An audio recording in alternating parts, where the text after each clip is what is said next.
उसी दृष्टि में ये जन जागरण अभियान है और ये 2025 का संशोधन भी लाया गया। सीतापुर में ट्रांसपोर्ट से लेकर बड़े डखाने तक का इतना ज़्यादा अतिक्रमण हो रहा है कि उसमें चलना मुश्किल है लोगों का, और उस रोड पर स्कूल भी बहुत हैं, तो बच्चे निकल नहीं पाते। आखिर क्या कहेंगे भैया?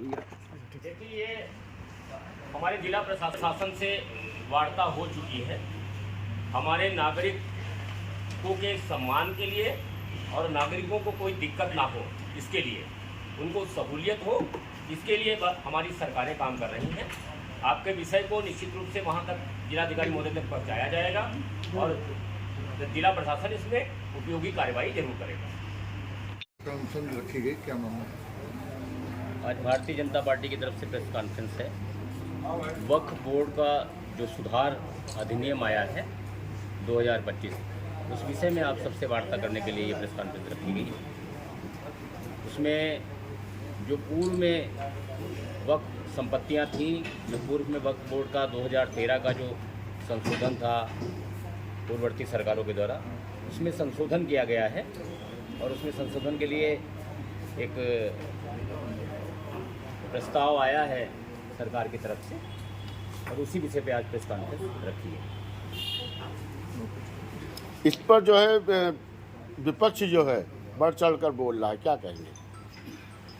वक्फ की संपत्तियां जो थी, वक्फ की संपत्तियां जो मुस्लिम समुदाय में भी जो बहुत मजबूत लोग थे पूर्ववर्ती सरकारों में, मैक्सिमम वक्फ की संपत्तियों को उन्होंने अपने व्यावसायिक संसाधनों के रूप में प्रयोग किया है। और यह भारतीय जनता पार्टी की सरकार वक्फ की संपत्तियों की जो विधि थी, जो उनका विषय था, जिस संकल्प के लिए वो बनाई गई थी, उसमें यह था कि जो पिछड़े गरीब मुसलमान भाई बहन हैं, उनके बच्चों को शिक्षा, उनको परिवारों के भरण पोषण के लिए ऐसी योजनाएं, ऐसे बहुत सारे कार्यक्रम जो सेवा भाव के कार्यक्रम थे, उनके लिए वक्फ बोर्ड की संपत्तियों का विषय था।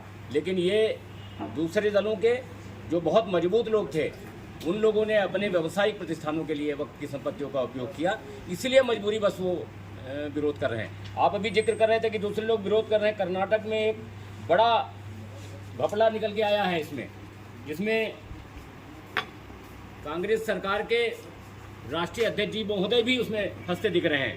ऐसी स्थिति आई है कि वहाँ 2012 की एक रिपोर्ट में खुलासा हुआ है कि 22,000 एकड़ भूमि को अवैध रूप से बेच दिया गया, नाम मात्र कीमत में बेच दिया गया। ये भूमाफियाओं द्वारा बेचा गया और कर्नाटक में वक्फ बोर्ड घोटालों में कई कांग्रेस के नेता भी सामने आए हैं, जिसमें मल्लिकार्जुन खड़गे जी का, पूर्व सांसद धर्म सिंह जी का, नरसिंह राव जी का, सूर्यवंशी जी का विधायक और रोशन बैग और N.A. हारिस शामिल हैं। ऐसी बहुत सारी संपत्तियों के विषय में बहुत सारे विषय ऐसे आए हैं जिनमें विपक्षी जो नेता हैं उन वक्फ संपत्तियों को अपने व्यवसाय के लिए प्रयोग कर रहे हैं। ऐसा बहुत भ्रष्टाचार सामने आया उस दिशा में, इसीलिए 2025 का ये संशोधन लाया गया। सीता के इस विषय पे जो भी अधिकारीगण हैं, उनके माध्यम से ये प्रयास किया जा रहा है। सीतापुर ही नहीं, भारत के कोने कोने में कोई ऐसी संपत्ति होगी, वक्फ का संशोधन, वक्फ का मतलब था कि जो इनके बहुत कमज़ोर किस्म के लोग हैं, उन सब के लिए काम किया जाए, उन सब के बच्चों के लिए काम किया जाए, पढ़ाई के लिए, बिटिया बहनों के विषय में काम किया जाए। लेकिन ऐसी जितनी भी संपत्तियां हैं, उन संपत्तियों पे राष्ट्रीय स्तर पे एक कमेटी बनाई गई है। कमेटी बना करके वो प्रयास शुरू कर दिए गए।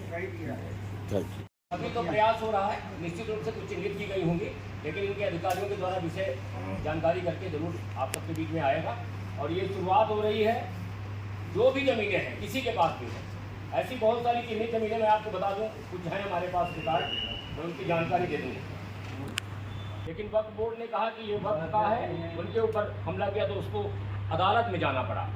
ऐसे ही पुश्तैनी ज़मीन चेन्नई में 100 साल पुरानी पारिवारिक संपत्ति थी, उसके भी ऊपर उन्होंने बताया ये वक्फ की संपत्ति है, उस संपत्ति को भी अदालत में जाना पड़ा, जबकि कोई मतलब नहीं है। मुस्लिम दुकानदार हैं आपके, स्ट्रक्चर कमेटी ने कुछ विषय निकाल के रखे थे, उनके विषय में बात करने के लिए बात करी। उन्होंने कहा था कि वक्फ की कमेटी में, वक्फ बोर्ड की संपत्तियों में बहुत भ्रष्टाचार है और इस पर काम किया जाना चाहिए, लेकिन वो काम उस समय नहीं किया गया। और जो स्ट्रक्चर कमेटी की रिपोर्ट थी, उसमें बहुत महत्वपूर्ण लोग थे, उन रिपोर्टों को दबाया गया। इसीलिए उस सच्चर कमेटी की रिपोर्ट को आज यशस्वी प्रधानमंत्री मोदी जी लागू कर रहे हैं और एक वक्त के विषय में जन जागरण हो रहा है। मैं तो कह रहा हूँ कि आप लोग तो चौथा स्तंभ हैं। आपके माध्यम से समाज में कोई संपत्ति निकल के आई है क्या? हम लोगों को, जनरल सामान्य लोगों को जानकारी नहीं वक्त की संपत्ति कौन कौन सी है और उस वक्त की संपत्ति पे किसका किसका कब्जा है, कौन कर रहा है, उसका उपयोग सामाजिक रूप से मुसलमान भाइयों के लिए क्या हो रहा है, उनके परिवारों के लिए क्या हो रहा है, उनके बच्चों की पढ़ाई में हो रहा है कि नहीं हो रहा है, बेटियों के लिए उपयोग हो रहा है कि नहीं हो रहा है। ऐसी बहुत सारी योजनाएं जो हैं, ऐसी बहुत सारी चीज़ें सामान्य व्यक्ति जानता ही नहीं।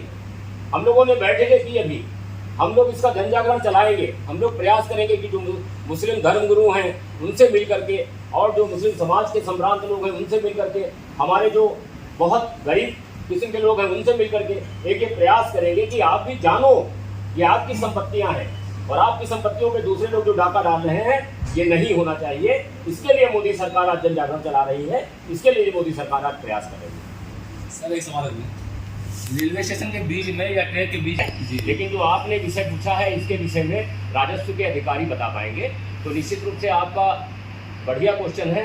हम प्रयास करेंगे कि हम भी जानकारी करके उसमें अधिकारियों के माध्यम से ये निश्चित कराएं कि किसकी जमीन है। निश्चित रूप से वो प्लाटिंग भी रुकेगी और वो वक्त की जमीन है तो वक्त के ही काम आएगी। मेन शहर में एक प्रॉपर्टी है जिसका किराया यहूदी जमा करते हैं और यहूदियों के नाम मिला है। क्या इस पर भी किसी तरीके की कोई कार्रवाई? देखिए, वक्फ के कानून जो बना है हमारा, उस दायरे में जो भी संपत्ति आएगी, उस दायरे में जो भी विषय आएंगे, निश्चित रूप से उन सारे विषयों पर कार्रवाई होगी।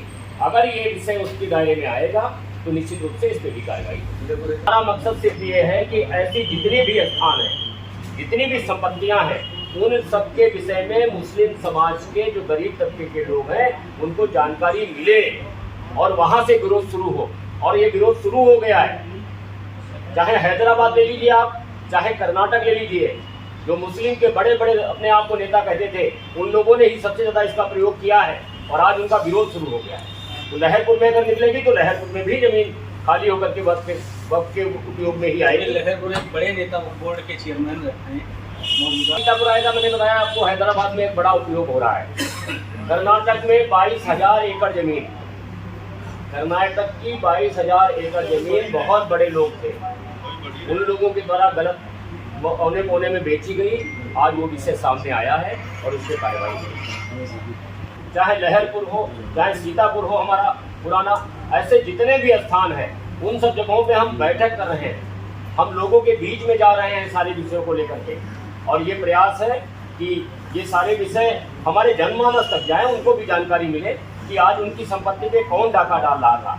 आज उनकी संपत्ति का किराया जो 10,000, 15,000, 20,000 आना चाहिए, वो 5-7 रुपये में कौन किसी दूसरे को दे रहा था।